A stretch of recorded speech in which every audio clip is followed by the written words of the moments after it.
Hi friends, मेरा नाम है पुष्कर और आप देख रहे हैं कोड पुष्कर। तो आज की इस वीडियो में हम कॉल बाय वैल्यू कॉन्सेप्ट समझने वाले हैं कि कॉल बाय वैल्यू होता क्या है।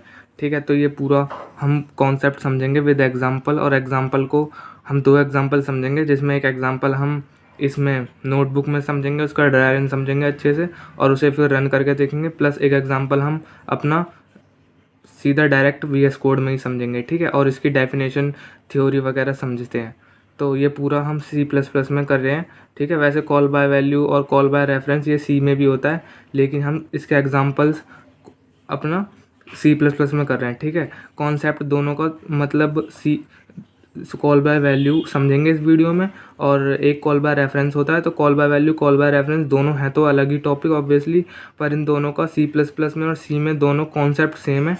ठीक है, तो अब हम पहले इसे समझ लेते हैं। अब कॉल बाय वैल्यू को थ्योरी वाइज समझते हैं पहले। तो call by value in C++ is a method of passing argument to the function where the actual value of the argument is passed to the function. In this function, a copy of the argument's value is made. ठीक है, मतलब in this function a copy of the argument's value is made. As a result, any change made to the parameter inside the function do not affect its original argument. Okay, तो समझते हैं। इसमें ये कह रहा है कि हम कोई भी वेरिएबल या आर्गुमेंट, मतलब आर्गुमेंट या पैरामीटर कोई भी हम पास करते हैं किसी फंक्शन के थ्रू, तो वो फंक्शन अपने आप में उस आर्गुमेंट की एक अलग कॉपी क्रिएट कर लेता है अगर हम उसे कॉल बाय वैल्यू से भेजते हैं। तो कॉल बाय वैल्यू से मतलब समझते हैं, देखो इधर समझाता हूँ। तो ये मानो ये है अपना मेन फंक्शन जहाँ से अपना कोड एग्जीक्यूट होना स्टार्ट होता है, और ये है अपना फंक्शन जो हमने क्रिएट करा है अपने द्वारा। ठीक है, तो मैंने एक फंक्शन बना रहा हूँ मैं। ठीक है, मेन फंक्शन में उसे कॉल करूँगा और फंक्शन क्रिएट करूँगा यहाँ पे। ठीक है, तो मैं एक फंक्शन बना दे रहा हूँ। सपोज़ करो अपने नाम से ही बना रहा हूँ मैं फंक्शन पुष्कर। ठीक है, पुष्कर, उसमें मैंने यहाँ पे एक वेरिएबल क्रिएट कर दिया, किस नाम से, P नाम से, जिसमें मैंने 6 असाइन कर दिया, मतलब P में अभी 6 है। तो पुष्कर को मैंने कॉल लगाई, जो कि पुष्कर एक फंक्शन है, और ये फंक्शन पूरे कोड में हमें डिफ़ाइन करना होगा ऑब्वियसली, तभी हम इसे कॉल कर पाएंगे अपने मेन फंक्शन में। ठीक है, और इसमें हमें कुछ आर्ग्यूमेंट्स भी पास करने होंगे। तो मैं इसे P की वैल्यू पास कर देता हूँ। ठीक है, मतलब कि जो भी P की वैल्यू है वो पास हो जाएगी इस आर्ग्यूमेंट्स के थ्रू अपने फंक्शन में, है ना। तो फंक्शन अब मैं क्रिएट करता हूँ। तो फंक्शन यहाँ पे क्रिएट करता हूँ पुष्कर के नाम से। तो यहाँ पे मैं एक नया वेरिएबल क्रिएट करता हूँ, कुछ भी नाम हो, किसी भी नाम से कर देता हूँ, n नाम से कर देता हूँ। ठीक है, तो क्या हुआ होगा, जब मैंने मेन फंक्शन में p नाम का एक वेरिएबल बनाया, ठीक है, तो एक किसी हमारी मेमोरी में एक ब्लॉक क्रिएट हो गया किसी एड्रेस पे। सपोज़ करो ये एड्रेस है अपना 625, इस एड्रेस पे। ठीक है, इस एड्रेस पे हमारी p की वैल्यू स्टोर हो गई, क्या है, 6। ओके, इसका एड्रेस क्या है, 625। ओके, ये हमने मेन फंक्शन में क्रिएट करा है। अब हमने इसको इस फंक्शन के थ्रू पास कर दिया इस सेम वैल्यू को। तो क्या होगा, जब ये फंक्शन के थ्रू हमने पास करा, इस वैल्यू को पास करा है, तो ये चेक होगा यहाँ पे जाके। तो ये जो P में जो भी वैल्यू स्टोर होगी ना, वो कॉपी हो जाएगी इस फंक्शन में, इस फंक्शन के अंदर जो भी हमने पैरामीटर दिया है उसमें कॉपी हो जाएगी। ठीक है, तो यहाँ पे मैंने इसे कॉल बाय वैल्यू भेजा है। तो इसका मतलब क्या है कॉल बाय वैल्यू का? कॉल बाय वैल्यू का मतलब है कि इस P की एज इट इज़ एक सेम कॉपी बना लेगा ये N।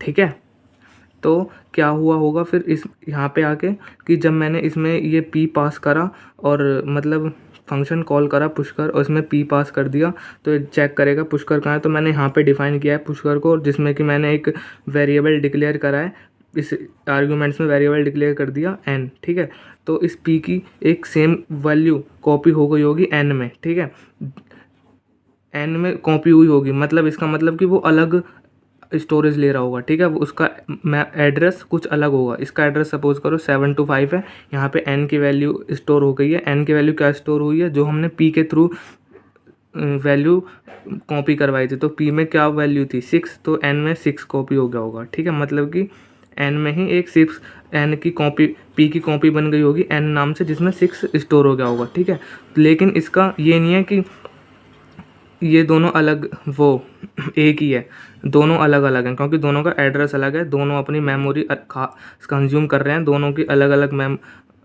ठीक है कंज्यूम हो रही है। ये अलग 4 बाइट्स ले रहा है क्योंकि इंटीजर, और ये अलग 4 बाइट्स ले रहा है, दोनों टोटल 8 बाइट्स कंज्यूम कर रहे हैं। ठीक है, तो यही है इसका मतलब कि जब भी हम अपने फंक्शन में कोई भी वैल्यू पास करते हैं, ठीक है, और जहाँ पे भी वो फंक्शन होता है तो वो उस फंक्शन की एक अलग कॉपी क्रिएट कर लेता है। ठीक है, जो भी हम चेंज करेंगे फिर उस फंक्शन में, वो उस with in the function he change होगा, अपने मेन फंक्शन में उसका कोई इफेक्ट नहीं आएगा। ठीक है, तो अब सपोज़ करो मैं इस n की वैल्यू को यहाँ पे कुछ भी मॉडिफाई कर देता हूँ, n की वैल्यू को प्लस कर देता हूँ n+1 से। ठीक है, तो n की वैल्यू प्लस हो जाएगी, मतलब यहाँ पे 7 हो जाएगा। ठीक है, मतलब जो कि इस 725 एड्रेस पे स्टोर है, तो ये यही वैल्यू मॉडिफाई होगी, ना कि ये। ठीक है, क्योंकि हमने इसे कॉल बाय वैल्यू कॉन्सेप्ट के थ्रू इसे यहाँ पे पास किया है, ना कि एड्रेस पास किया है इसका। ठीक है, हमने इसकी एक कॉपी क्रिएट करी है, ना कि इसका एक वो इसकी ओरिजिनल वो बनाई। ठीक है, मतलब रेफरेंस से हमने वैल्यू पास नहीं करी, एक कॉपी पास करी है। ओके, समझ गए होगे। तो ये स्टेटमेंट यही एक्सप्लेन करती है जो मैंने अभी आपको बताया है। ठीक है, तो अब इसका एग्जांपल समझते हैं। एग्जांपल में क्या देखेंगे हम कि इंक्रीमेंट करेंगे एक वेरिएबल को यूजिंग कॉल बाय वैल्यू। ठीक है, तो ये पूरा कोड C++ में है, तो सिंपल हम यहाँ पे हेडर फाइल्स इंक्लूड करेंगे IOStream, जो कि अब जिसके द्वारा हम सी आउट सी इन फंक्शन का एक्सेस ले सकते हैं, और फिर यूजिंग नेम स्पेस std नाम का स्टेटमेंट मेंशन करेंगे। ठीक है, जिससे हमें आगे स्कोप रिजोल्यूशन ऑपरेटर का इस्तेमाल नहीं करना पड़ेगा। फिर हम यहाँ पे एक क्या क्रिएट करेंगे, फंक्शन क्रिएट करेंगे जिसका नाम इंक्रीमेंट रहेगा, और इसमें मैं एक वेरिएबल डिक्लेयर कर देता हूँ। इसके यहाँ पे आज जो भी हम यहाँ आर्ग्यूमेंट्स देते हैं, तो इसमें मैं पैरामीटर्स देते हैं, तो इसमें मैं एक वेरिएबल डिक्लेयर कर देता हूँ n, जिसका डेटा टाइप है इंटीजर। तो मैं इसे अभी बस इतना ही बता रहा हूँ कि मैंने यहाँ पे एक फंक्शन डिक्लेयर कर रहा है, उसके अंदर क्या होगा वो मैं अभी आगे बताऊँगा। तो क्वेश्चन को देखकर पता ही लग गया होगा कि इंक्रीमेंट होगा, मतलब कि वैल्यू इंक्रीज़ होगी। ठीक है, तो अभी हम यहाँ पे देखते हैं यहाँ पे क्या हुआ होगा मेन फंक्शन में, जहाँ से हमारा कोड एग्जीक्यूट होना स्टार्ट होगा। कंपाइलर सीधा सबसे पहले मेन फंक्शन में ही आएगा। ठीक है, तो देख लेते हैं। तो हम पहले मेन फंक्शन बनाएंगे, और इन करली ब्रेसेस के अंदर जो भी लिखा होगा वो ही अपना रीड होगा सबसे पहले। ठीक है, तो हमने एक वेरिएबल डिक्लेयर करा n, जिसमें हमने 6 को स्टोर करवाया। ठीक है, और फिर एक स्टेटमेंट डिस्प्ले करवाई बिफोर कॉलिंग इंक्रीमेंट। इंक्रीमेंट क्या है, अपना फंक्शन का नाम है यहाँ पे। ओके, मतलब कि हमने फंक्शन को इंक्रीमेंट करने से पहले n में क्या था वो हमने यहाँ पे डिस्प्ले करवा दिया, n को कॉल कर दिया। तो मतलब कि यहाँ पे फंक्शन इंक्रीमेंट फंक्शन को कॉल करने से पहले जो भी n में था वो डिस्प्ले हो जाएगा। तो n में क्या था 6, तो यहाँ पे आउटपुट में अपना यहाँ पे आउटपुट दिखाता जा रहा हूँ मैं। आउटपुट में सबसे पहले 6 आ जाएगा। ठीक है, फिर एंडल लगाए तो हम जो भी नेक्स्ट चीज़ डिस्प्ले करानी होगी वो न्यू लाइन में आएगी। ठीक है, फिर अब नेक्स्ट लाइन में क्या है, इसको रीड करेगा नेक्स्ट को। तो हमने यहाँ पे इंक्रीमेंट फंक्शन को कॉल किया हुआ है, जिसमें हमने n को पास किया है। ठीक है, n को पास कर दिया एज एन आर्गूमेंट, हमने इसमें n पास किया है। तो n में क्या स्टोर है, अभी 6 स्टोर है। मेन फंक्शन में हमने n में 6 दिया है, और यहाँ पे फिर हमने इस n इंक्रीमेंट वाले फंक्शन को कॉल करके उसमें n पास कर दिया। तो जब ये चेक करेगा कि इंक्रीमेंट फंक्शन है किधर, तो इधर आएंगे हम फिर। ठीक है, यहाँ पे हमने इंक्रीमेंट फंक्शन पूरा डिक्लेयर कर रखा है, तो जो भी n हमने यहाँ पे पास करा है वो उसकी कॉपी इसमें बन जाएगी। ठीक है, मतलब कि ज़रूरी नहीं है कि यहाँ पे तुम्हें एक वेरिएबल आपने क्रिएट करा है तो उसका नाम भी n ही हो, कुछ भी हो सकता है, आप अलग भी रख सकते हो। तो ये जो नया n बनाया है ना, ये एक अपनी नई वो बनाएगा, नई मेमोरी ब्लॉक बनाएगा। जो भी इसमें स्टोर होगा वो इसका खुद का अलग रहेगा पर्सनल। ठीक है, वो यहाँ पे चेंजेस नहीं लाएगा, इसका खुद का अलग रहेगा पर्सनल। वो अलग मेमोरी कंज्यूम करेगा, स्टोरेज कंज्यूम करेगा।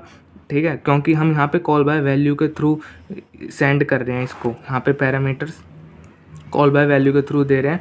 तो जो भी इसमें ये वैल्यू पास होगी वो एक नई कॉपी क्रिएट होगी, और जो भी हम मॉडिफाई करेंगे वो इस विद इन द फंक्शन ही होगा। जब हम उस मॉडिफाई करने के बाद उस सेम वेरिएबल को अपना मेन फंक्शन में कॉल करेंगे ना, तो वो वो जो मॉडिफाइड वैल्यू थी वो नहीं आएगी, वो पुरानी हमने जो पुरानी वैल्यू हुई थी वो ही प्रिंट होगी। ठीक है, तो समझ लेते हैं हमने जब हम यहाँ पे इंक्रीमेंट फंक्शन को कॉल करेंगे और इसमें n की वैल्यू पास कर देंगे तो हम यहाँ पे आएंगे।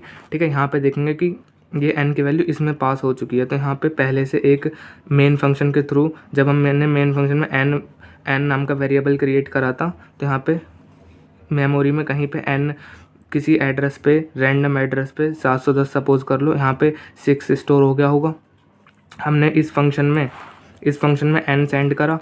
ठीक है, तो अब हम इस फंक्शन पे आ गए। यहाँ पे ये फंक्शन एक और अपनी कॉपी बना लेगा n की। ठीक है, जो कि इसमें स्टोर हो जाएगी, और ये कॉपी बनाएगा तो ये अलग मेमोरी ब्लॉक, एक अलग ब्लॉक क्रिएट करेगा। ठीक है, जिसका नाम उस वेरिएबल में, मतलब कि वेरिएबल का नाम क्या है n, तो n में ही एक 6 कॉपी हो जाएगी जो कि अलग एड्रेस पे रहेगी। तो इसका एड्रेस सपोज कर लो 810 है।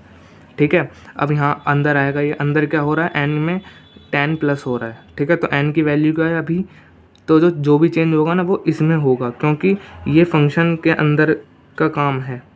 ये वो है जो हमने मेन फंक्शन में करा था, मतलब कि जब हमने मेन फंक्शन में वेरिएबल क्रिएट करा था तो वो यहाँ पे आके स्टोर हुआ था। और ये वो है जब हमने वो फंक्शन के through as an parameter send किया है, तो यहाँ पे इसकी एक कॉपी बनी है, ये वो मेमोरी ब्लॉक है। ठीक है, तो जो भी हम यहाँ चेंज करेंगे इस फंक्शन में तो वो यहाँ पे चेंज होगी, ना कि यहाँ पे।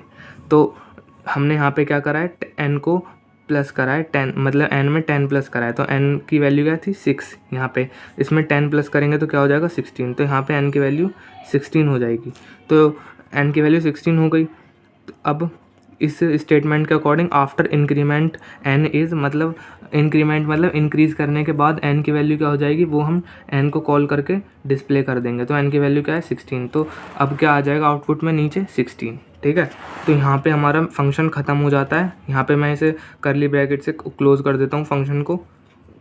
अब ये दोबारा मेन फंक्शन में आएगा, क्योंकि ये इस फंक्शन जब कॉल करा था तो हमने सब कुछ देख लिया, इसका ख़त्म हो गया। अब ये इस स्टेटमेंट पे आएगा। ये क्या कहती है कि सी आउट, मतलब डिस्प्ले करना है हमें, आउटपुट देना है कि करंट वैल्यू ऑफ n, मतलब अब n की क्या वैल्यू है। तो n क्या है अब हमारा, n क्या था, ये हम मेन फंक्शन में कॉल कर रहे हैं ना, मेन फंक्शन में कॉल कर रहे हैं, तो मेन फंक्शन में वही वैल्यू कॉल होगी जो हमने मेन में डिक्लेयर करी थी। ठीक है, मेन जिस फंक्शन में कॉल वेरिएबल डिक्लेयर हुआ था उस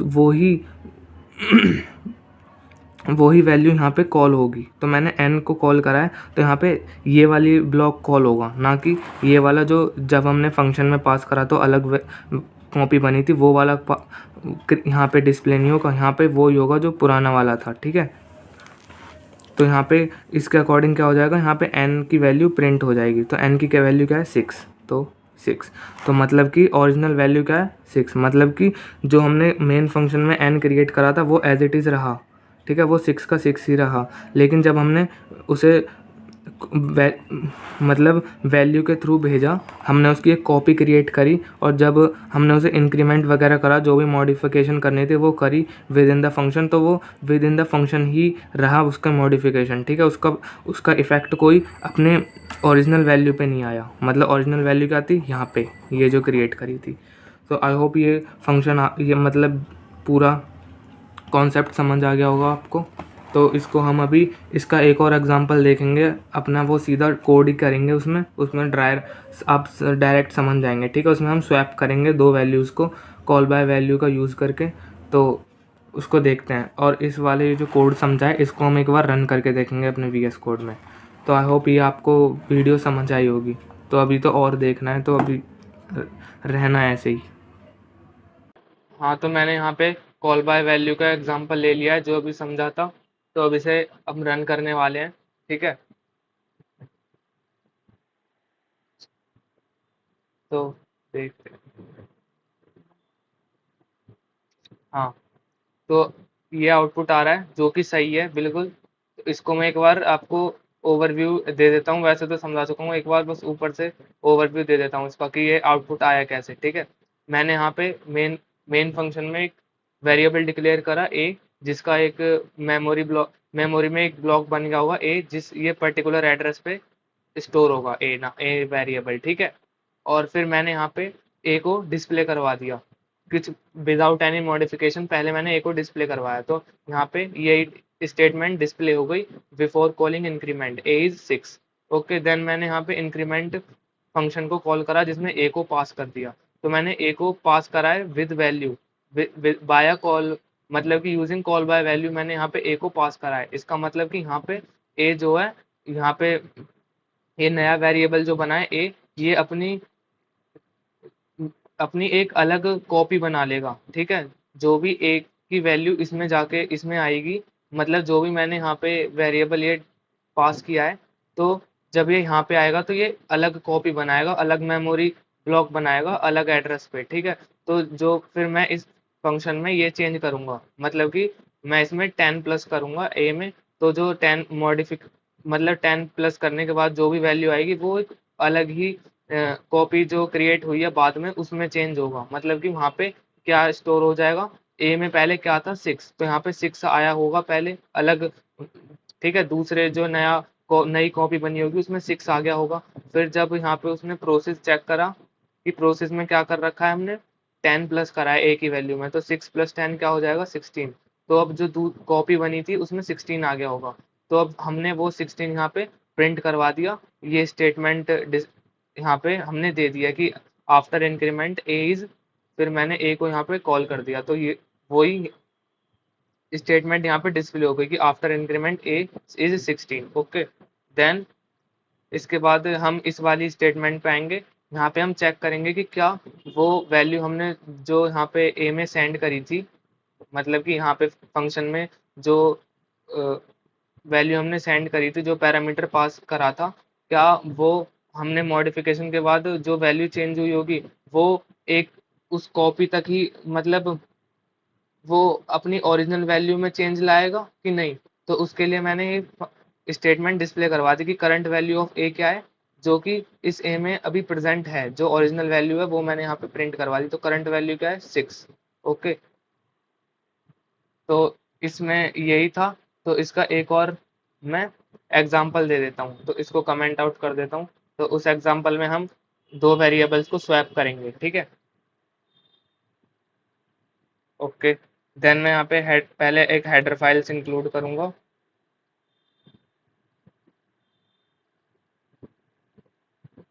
यूजिंग नेम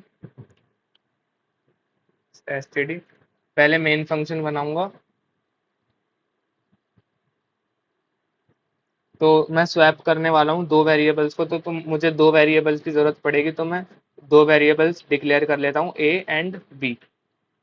अब यहाँ पे एक स्टेटमेंट डिस्प्ले करवाऊंगा जिसमें मैं ए की और बी की वैल्यू इनपुट लूंगा, एंटर ए।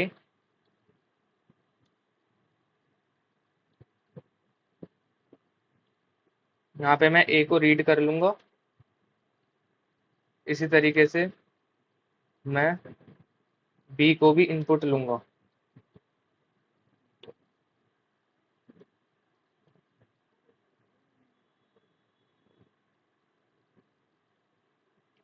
ओके, तो मैंने यहाँ पे ये इनपुट ले लिए हैं दो वेरिएबल्स ए एंड बी। अब रिटर्न 0, अभी इतना छोड़ देता हूँ मैं मेन फंक्शन में। अब अपना एक फंक्शन क्रिएट करूंगा जो कि इन दो वेरिएबल्स को स्वैप करेगा, ठीक है। पहले तो मैं यहाँ पे ही वो फंक्शन कॉल कर देता हूँ। फंक्शन का नाम रखने वाला हूँ मैं स्वैप नंबर्स, जिसमें मैं पास कर दूंगा ए को एंड बी को as a parameter. Okay, then मैं ये फंक्शन डिक्लेयर करूंगा, यहाँ पे अच्छे से डिफाइन करूंगा। यहाँ पे एरर दिखा रहा है कि बोल रहा है कि ये फंक्शन हमारे कोड में अभी है ही नहीं, तो सही है, हम यहाँ पे पहले इसे डिक्लेयर कर लेते हैं।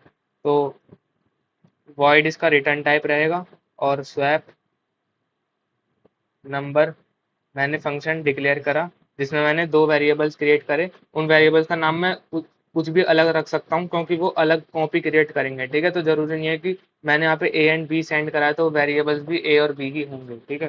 तो मैं कुछ भी रख सकता हूँ, तो मैं सपोज करो वेरिएबल का नाम रख लेता हूँ पहले num1, एंड सेकेंड वेरिएबल का नाम रख देता हूँ num2।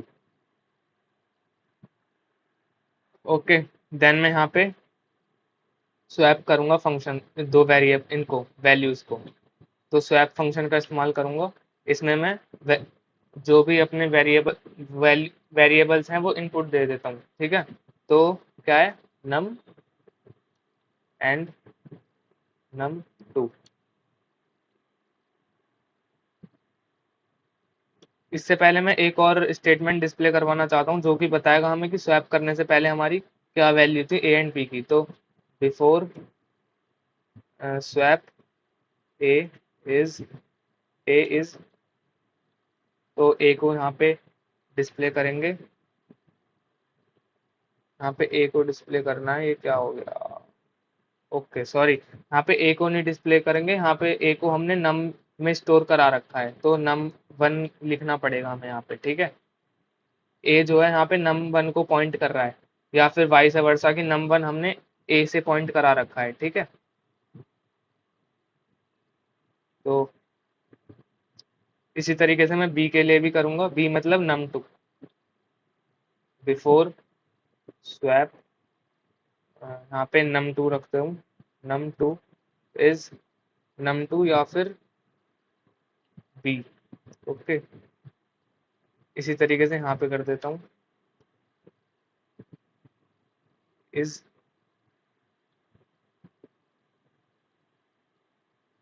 Num to. हाँ, तो ये मैंने दो स्टेटमेंट्स डिस्प्ले करवाने के लिए यहाँ पे रख दी, ठीक है, जो डिस्प्ले करवाएंगे कि बिफोर स्वैपिंग, मतलब स्वैपिंग से पहले ए की वैल्यू और बी की वैल्यू क्या थी। ए और बी क्या है जो मैंने यहाँ पे पास करा है, तो ए और बी यहाँ पे num one and num two को पॉइंट कर रहे होंगे, मतलब कि ए की वैल्यू नम वन में कॉपी हो गई होगी और बी की वैल्यू नम टू में कॉपी हो गई होगी, कॉपी हुई होगी, मतलब कि नम वन ने एक अलग मेमोरी ब्लॉक बनाया होगा ए की वैल्यू को स्टोर करने के लिए। इसी तरीके से बी नम टू ने भी एक अलग मेमोरी ब्लॉक बनाया होगा बी की वैल्यू को स्टोर करने के लिए, ठीक है। तो जो भी चेंजेस होगा वो नम वन और नम टू में होगा, जो कि इन्होंने अलग मेमोरी ब्लॉक बनाया, ना कि ए की ओरिजिनल वैल्यू में या बी की ओरिजिनल वैल्यू में, ठीक है। तो जो स्वैप करा है मैंने वो num one and num two की वैल्यू को स्वैप करा है, ए और बी को मैंने बस यहाँ पे बता दिया है, ठीक है। चाहे तो आप ए एंड बी हटा भी सकते हैं हम यहाँ पे, क्योंकि ए की वैल्यू स्वैप नहीं हो रही, बी की हो रही है, मतलब ए की वैल्यू स्वैप नहीं हो रही, बी की भी नहीं हो रही, नम वन नम टू को स्वैप कर रहे हैं हम, ठीक है। तो यहाँ पे मैंने स्वैप करवा दिया और इसके बाद मैं इनको एक एक और बार यहाँ पे नीचे डिस्प्ले करवा दूंगा, जिसमें मैं आफ्टर स्वैप ही लिख दूंगा, आफ्टर स्वैपिंग क्या हुआ होगा, ठीक है। ठीक है, कि आफ्टर स्वैप क्या वैल्यूज रही होगी ए और नम वन और नम टू की, after swap num one and num two, ठीक है। तो कर लिया यहाँ पे। अब इसके बाद मैं इन्हें एक बार और यहाँ पे फंक्शन के बाद डिस्प्ले करवाना चाहूँगा, जिससे कि चेक करूँगा कि क्या ओरिजिनल वैल्यूज़ में भी चेंज आया है इनके बाद, ठीक है। ओरिजिनल वैल्यूज़ में चेंज आया है कि नहीं, इसलिए मैं चेक करूँगा। तो मैं यहाँ से कॉपी करूँगा दोनों स्टेटमेंट्स को और मैं इन्हें यहाँ पे पेस्ट करूँगा। तो इसे मैं चेंज करूँगा यहाँ से, यहाँ पे लिख दूंगा करंट ए इज, और यहाँ पे लिखूंगा करंट बी इज, ओके। अब यहाँ पे हमने अपने मेन फंक्शन में तो नम वन और नम टू को हमने ए और बी से पॉइंट करा रखा है ना, तो यहाँ पे ए एंड बी से ही हम उसे दर्शाएंगे, ना कि नम वन और नम टू से, क्योंकि नम वन नम टू का स्कोप सिर्फ इस स्वैप नंबर वाले फंक्शन तक ही है, इसके बाहर इनका कोई एग्जिस्टेंस नहीं है, तो इस वजह से हमें यहाँ पे ए एंड बी ही रखना पड़ेगा, ओके। तो अब इसे हम रन करके देखते हैं। तो कंपाइलर इंट मेन फंक्शन से रीड करना स्टार्ट करेगा, तो ये सबसे पहले ये डिस्प्ले कराए कि एंटर करो ए को, तो मैंने ए की वैल्यू रख दी 4 एंड बी की वैल्यू रख दी मैंने 5, ओके। देन इसके बाद इसने ये पूरा कोड अपना एग्जीक्यूट कर दिया है हमारा, ठीक है। तो ये इसके बाद ये सीधा स्वैप नंबर वाले फंक्शन पे आया होगा, तो ये देखेगा स्वैप नंबर फंक्शन का है यहाँ पे, तो यहाँ पे हमने ये वाली दो स्टेटमेंट डिस्प्ले करवा दी। इसमें मैंने num one and num two को डिस्प्ले करवाया, तो बिफोर स्वैपिंग नम वन क्या है, बिफोर स्वैप नम टू क्या है, 4 और 5, जो कि सही है, ठीक है। यहाँ पे 4 5 है क्योंकि नम वन ए को पॉइंट कर रहा है एंड बी बी जो है नम टू को पॉइंट कर रहा है, ठीक है। और फिर यहाँ पे मैंने स्वैप फंक्शन लगा के नम वन नम टू को स्वैप कर दिया, और यहाँ पे फिर मैंने आफ्टर स्वैप उनकी वैल्यू प्रिंट करवा दी। तो आफ्टर स्वैप क्या आया, आफ्टर स्वैप स्वैप num1 आ गया 5 और num2 आ गया 4, ठीक है, जो कि बिल्कुल सही है। और फिर इसके बाद मैं चेक करने के लिए मैंने यहाँ पे दोबारा से इन्हें 2 बार दोबारा से कॉल करा ए और बी को कि क्या इनके ओरिजिनल वैल्यूज में भी कोई चेंज है। तो यहाँ पे मैंने जब इसे कॉल करा, current a is 4 and current b is 5, जो कि नहीं है। मतलब जो चेंज हुआ है वो सिर्फ कॉपी में हुआ है, ओरिजिनल वैल्यू में नहीं हुआ। ओरिजिनल वैल्यू में जो पहले हमने एंटर करा था, ए की वैल्यू 4 एंड बी की वैल्यू 5, वो एज इट इज है, ठीक है। तो कोई चेंज नहीं, सिर्फ कॉपी में चेंज हुआ है। कॉपी मतलब num1 एंड num2 में चेंज हुआ है, ठीक है। ओरिजिनल ए एंड बी की वैल्यू जो है वो एज इट इज है, ठीक है। तो यही मतलब होता है पूरा कॉल बाय वैल्यू का, जिसमें हम जो भी वैल्यू पास करते हैं उसकी एक कॉपी क्रिएट हो जाती है। ओके देन जो भी हम मॉडिफिकेशन करते हैं वो कॉपी में होती है, ना कि ओरिजिनल वैल्यू में। ओके देन इस आज की इस वीडियो में इतना ही था। अगर वीडियो पसंद आई हो तो प्लीज़ लाइक एंड सब्सक्राइब करें चैनल को। Thank you.